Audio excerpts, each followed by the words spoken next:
Alhamdulillah. Terlambat ya. Sudah diwakili, jadi nggak bisa. Iya. Sehat-sehat selalu Pak Wali Kota.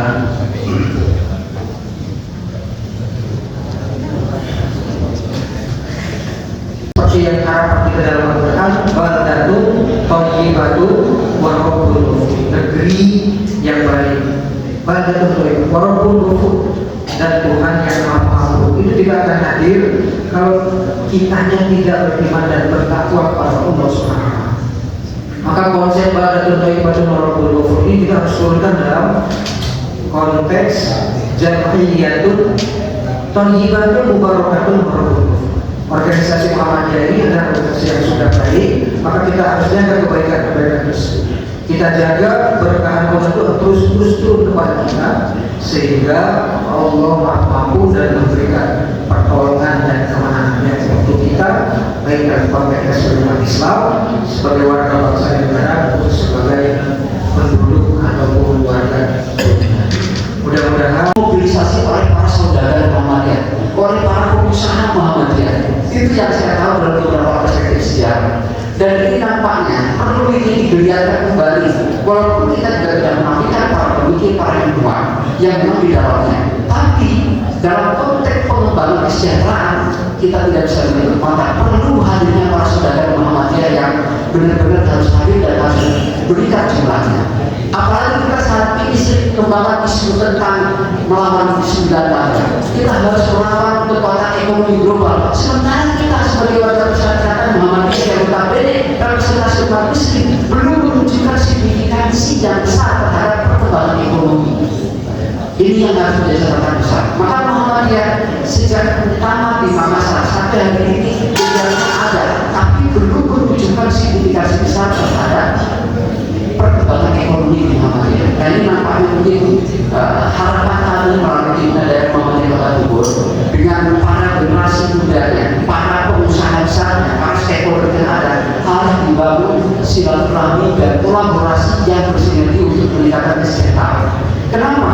Karena saya yakin saat kita meneladani Nabi Muhammad, meneladani para tokoh-tokoh tarbiyah 1 bulan Ramadan menjadikan kita bersama-sama memiliki kebutuhan ruhiyah maknawiyah untuk memberikan yang terbaik, proyek-proyek amal soleh kebaikan yang bermanfaat bagi diri kita, keluarga kita, masyarakat kita, dan Kota Bogor yang kita cintai. Amin ya rabbal alamin. Kita saat ini banyak sekali melakukan hal-hal yang tidak baik seperti tawuran, minuman keras.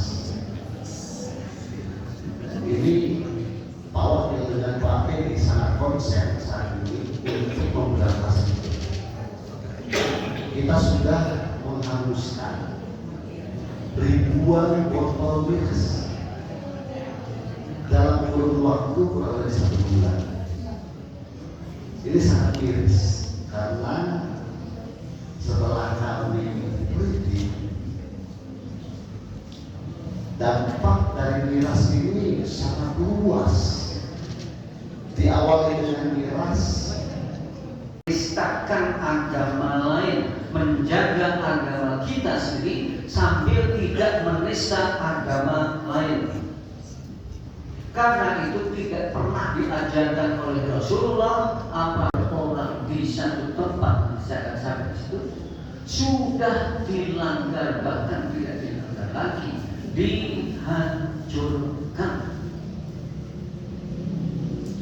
PBB sudah punya sebuah deklarasi yang lama, namanya Universal Declaration of Human Rights. Deklarasi universal untuk hak-hak asasi kemanusiaan. Islam ada juga konsepnya hukuk insaniyah, hak-hak dasar. Kalau di syariah, mohon koreksi dari kawan-kawan yang fakultas syariah, ditetapkannya peraturan perundangan itu ada maksudnya. Itu yang disebut dengan maqasid syariah. atau karena jumlahnya 5, khamsah, maqasid khamsah ya, ada 5 yang harus dilindungi, dan kita umat Islam harus menjadi pelopor pelaku aktif di dalam melakukan pembelaan terhadap hak-hak manusia. 1. Hifdzun nafs. Hifdzun nafs itu menjaga jiwa, menjadi orang-orang, semua orang harus diproteksi, harus dilindungi supaya tidak dinistakan dan supaya tidak dibunuh, dihancurkan dan dirampas nyawanya. Oh, itu jelas di PBB sudah ada resolusinya. Islam berarti sudah jelas itu. Jadi itu 1. Karena itu produk undang-undang kita ya itu sejalan dengan maqasid syariah, yaitu melindungi semua orang secara adil, tidak ada diskriminasi. Nah, ini penting karena pada kenyataannya soal jiwa ini sudah banyak yang terancam dan terhancurkan karena dihancurkan. Siapa itu? Ya, contoh yang di depan mata kita yaitu Israel yang didukung oleh Amerika. Tapi Amerika itu maksudnya pemerintah, karena banyak warga Amerika juga sudah melakukan protes. Ini kebijakan pemerintah Amerika di bawah pemerintahan siapa namanya, Donald Trump. Oh, itu sekarang kalau tidak salah sudah lebih dari 60.000 jiwa yang tidak terlindungi,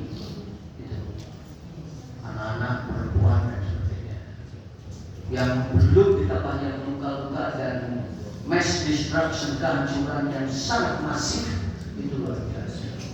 Jadi itu disiplin di sana. Di negara-negara yang pernah saya kunjungi seperti di Amerika, itu juga sama.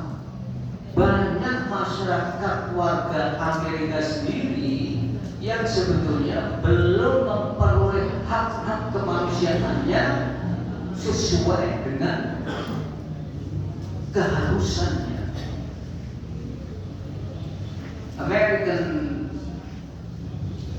African America, orang Amerika Afrika yang hitam itu sampai sekarang masih mengalami nasib diskriminatif. Meskipun ada juga yang berjaya. Tetapi diskriminasi yang dilakukan, saya ingin menunjuk saja, di Amerika terhadap warga yang berbeda latar belakang kebangsaannya, seperti orang Amerika hitam itu masih ada diskriminasi. Bapak Ibu mungkin masih ingat beberapa tahun yang lalu itu ada seorang berkulit hitam, kemudian karena ada satu hal yang sebenarnya tidak terlampau. Sebagai ormas Islam terbesar di Indonesia dan Asia Tenggara, ya, Muhammadiyah ini tentu punya peran yang luar biasa, bukan hanya di bidang sosial, tetapi juga di bidang pendidikan dan kesehatan. Nah, menyimak tadi, nyambung dari apa yang disampaikan Pak Profesor Sudarnoto, sebetulnya kalau Muhammadiyah mau mengambil peran